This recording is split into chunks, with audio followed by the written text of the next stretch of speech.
আচ্ছা দেখেন তাহলে একটি প্রকৃত ভগ্নাংশের কি দেওয়া আছে, লব ও হরের অন্তর দেওয়া আছে হচ্ছে 1।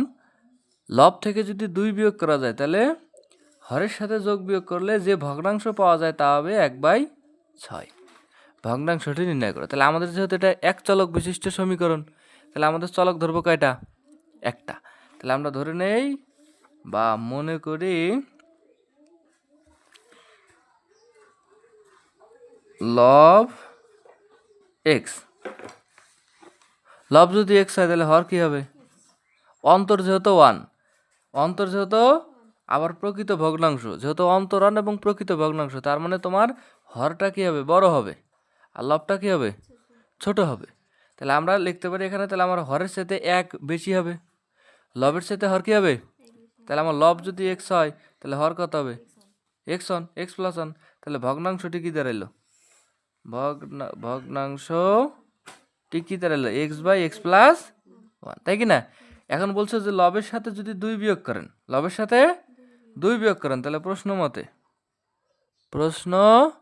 মতে এই লবের থেকে 2 বিয়োগ এবং হরের সাথে যদি আপনি 2 যোগ করেন তাহলে হর কত, এক্স প্লাস 1, তার সাথে যদি আরো 2 যোগ করেন তাহলে আপনার ভগ্নাংশ হয় 1/6।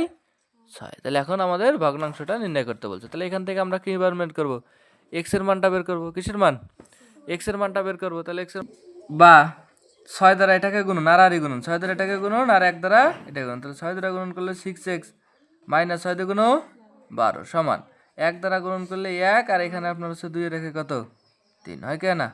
তাহলে এক্সটাকে এদিক নিয়ে আসেন, তাহলে 6x মাইনাস x সমান 3, এটা যাও দিক যা কি হবে, যোগ হবে, 12 মাইনাস আসছে যা কি হবে, যোগ হবে। তাহলে 5x সমান আসছে যে কত 15। তাহলে উভয় পাশে 5 দ্বারা ভাগ করেন, 3 পাশে 15। তাহলে x এর মান কত 3, x এর মান 3।